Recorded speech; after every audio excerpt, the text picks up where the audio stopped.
Planning for Olympics is a huge endeavor for any city, and by extension, the country, to do. As discussed in the last video, it takes a lot of planning and preparation to get ready for our games. Besides the question of which venues are hosting each event, there are also two other major questions. Where will the athletes stay at, and how will they and everyone else get to the venues? This video will discuss the Olympic Village, along with transportation in the hypothetical Olympics in Miami. The Olympic Village is a residential area where the athletes will be staying at during the games. It is made up of either new or existing buildings to accommodate the athletes. After the games, they are usually converted to residential apartments and turned into a new residential zone. The concept of an Olympic Village started with the 2024 Olympics in Paris, the wooden huts built near main stadium and places for athletes to stay, along with dining halls and other things. The 1932 Games in Los Angeles is seen as the first modern Olympic Village of housing all the male athletes under one roof, along with having a hospital and being a city within a city. A model that will shape future Olympic villages. The 1936 Games is the first Olympic village to remain after the Games, with it being converted into usage for the German Army before and during World War II, then the German refugees without a house after World War II, then the Soviet Army until 1991, then the historic monument, and finally an open museum in 2004. With the exception of the 1948 Games in London, each starring games since then has built an Olympic village that will later be reused as apartments and housing for the residents to occupy and live in after the games have ended. Throughout the different villages, there seems to be two different approaches to how an Olympic village will be set up. I call them the standard version and the American version. The standard version of the village takes some land that's either undeveloped, a formal industrial site, or a landfill that is near some of the venues and turn them into a new residential area that will benefit local people by providing new housing and services. They also use the village as a catalyst for massive urban projects that improve the surrounding area. For example, the Olympic Village of the 2012 Olympics in London was built in a former industrial area that was also a contaminated wasteland. After the games, it was converted to a residential district with restaurants, shops, and was renamed to East Village. It also was a catalyst for new development in the town of Stratford, with the area now having a school, shopping center, hotel, offices, and a new road station along with homes for thousands of people, among other things. The Olympic villages in the US are a bit different than the ones everywhere else. With American urban planning having a dense downtown that has many office buildings and the rest of the city area being comprised of low-density residential and commercial zones, along with subpar public transit and mainly carrying to the car, it may not be the best idea of building a dense residential area, most likely miles away from a downtown/central business district, connected by an inefficient bus system. Now, there's one place in most American cities that could sustain a dense residential area, and that is our colleges and universities. Many American colleges have hundreds and thousands of rooms that provide housing to some of their students during the school semesters. There are also multi-story residential complexes that are in a walkable area that is a college campus. The American version either takes an undeveloped piece of land near a university and builds thousands of rooms or dorms to a new residential area that will be converted into student housing for a university, using the existing dorms as a living village, or a mix of both. Some examples are the 1984 Olympics in Los Angeles that used existing dorms of the University of California, Los Angeles, and University of Southern California as a living village, and the 1996 Olympics in Atlanta that built new dorms on the campus of Georgia Institute of Technology that will later be used as student housing for the college. For the Olympic Village in this scenario, it will be a little different than in previous games in the US. Instead of having just one or two villages, it will instead be 5 villages, with 4 of them being the Miami metropolitan area and 1 being Fort Myers in Southwest Florida, since it has placed 3 venues over there. The villages will use existing dorms on college campuses and would overall be a mix of the previous American versions, with the spread out nature of the recent Winter Olympics in Milan Cortina. Also, none of them really had enough room to house all the athletes, so I had to spread them out. Here are the 5 colleges and universities that will have an Olympic Village. The first one is University of Miami, which surprisingly is not located in Miami, but nearby in Coral Gables. is a private university that was founded in 1925. It has around 19,000 students and houses around 5,700 students and 7 dormitories on campus. has most dorms of any college in the Miami area and will serve venues in downtown Miami, Miami Beach, Coral Gables, and Key Biscayne. The second one is Florida International University, located 12 miles east of downtown Miami. FAU is a public university that was founded in 1969. It has around 54,000 students and houses 3,800 students on its main campus. It will serve venues in FIU, Doral, and Everglades. The third one is Nova Southeastern University, located in Davie, Florida. Nova is a private university that was founded in 1964. It has around 22,000 students and houses around 2,500 students on the main campus. It will serve the venues in Broward County. The fourth one is Florida Atlantic University, located in Boca Raton. FAU is a public university that was founded in 1961.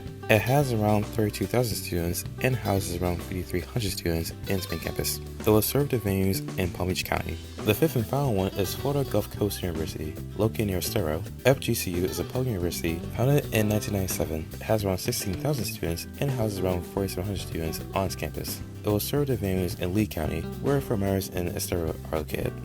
Now, the second major question that I asked earlier was how do athletes and people get to venues? Now, I could go on a whole video essay and rant about lackluster public transit in America and the problems of American urban planning and carrying to a car and getting to those places while a car is basically impossible due to the low density zoning dominating most of land-bearing cities, making building and having public transit in a neighborhood of single-family homes in strip malls practical. But it might be a 4-hour long video or a whole thesis, so we'll just not do that. But despite the lobbying of car manufacturers and oil companies making driving less of a choice but a necessity for a majority of us, there are public transit options available in South Florida for people to get to venues, either by bus or train. So besides taking an Uber or a Lyft or getting a rail car to get to your destination, here are different public transit options in South Florida, from the busing systems to rapid transit, even if you mover.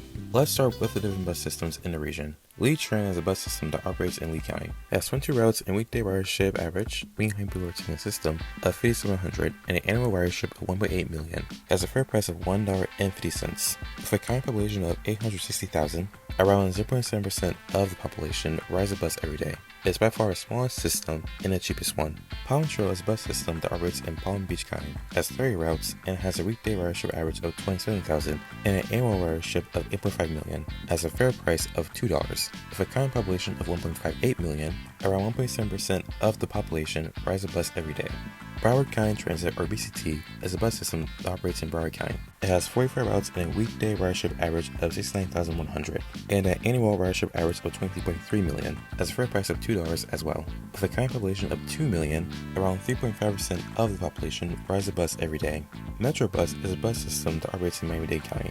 It has 95 routes and a weekday ridership average of 178,000 and an annual ridership average of 56 million. It has a fare price of $2.25. With a county population of 2.8 million, around 6.4% of the population rides the bus every day, the biggest system in the region. By comparison, MTA New York City transit buses have an average weekday ridership of 2.1 million and an annual ridership of 687 million. Now, Miami-Dade County does have other public transit options, the Metro Rail and the Metro Mover. The Metro Mover is an automated people mover system that operates in downtown Miami and Brickell. It has 21 stations and 3 lines. The Inner Loop that goes clockwise and serves downtown, the Omni Loop that goes counterclockwise and extends north to the Arts and Entertainment District, and the Brickell Loop that also goes counterclockwise and extends south to Brickell.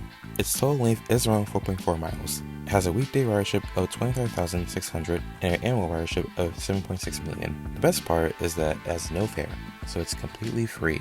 The Metro Rail is a rapid transit system / heavy rail that operates in Miami and the surrounding area. It has 23 stations and 2 lines. With hubs starting from Dayton south, the green line extends to Hialeah and Medley, while the orange line extends to Miami International Airport. Its total length is 24.4 miles, has a weekday ridership of 50,300 and an annual ridership of 15 million. It has a fare price of $2.25. Around 1.8% of the population rides the Metro every day. Besides those systems, there's also Tri-Rail, a commuter rail that operates in Miami-Dade, Broward, and Palm Beach County. It has 39 stations and a length of 80 miles. It has a weekday ridership average of 12,200 and an annual ridership of 4.5 million. Its fare is split into 6 zones, with a fare price depending on how many zones you go through. One zone is $2.50, 2 zones is $3.75, 3 zones is $5, 4 zones is $6.25, 5 zones is $7.50, and 6 zones is $8.75. Now, I think that's all the transit options that we have. Unless I'm missing something. Oh yeah, Brightline! Brightline is an intercity rail that is privately owned and operated by Florida East Coast Industries. It has 6 stations and runs between Miami and Orlando. Its 6 stations are Miami, Aventura, Fort Lauderdale, Boca Raton, West Palm Beach, and Orlando. It has a total length of 235 miles and an annual ridership of 3.1 million. Its fare depends on the station, with the stations in South Florida ranging from $17 to $28, and any station from South Florida going to Orlando and vice versa ranging from $49 to $59. And that is all the transit options in South Florida. Now, for its hypothetical Olympics, I can see Miami heavily investing in its transit by expanding its metro rail and increase its bus frequency, while also creating new routes to get athletes and people to and from the venues. But honestly, a lot of people are just going to use an Uber or Lyft or car rental to get around. But There's still a few people that would take the bus and or train on a few occasions. But to summarize, the multiple Olympic villages would follow other examples of the games in the US by using on-campus housing with the spread out nature that the Winter Olympics and Marketina already did. And the public transit options would get people to the games in a variety of different ways.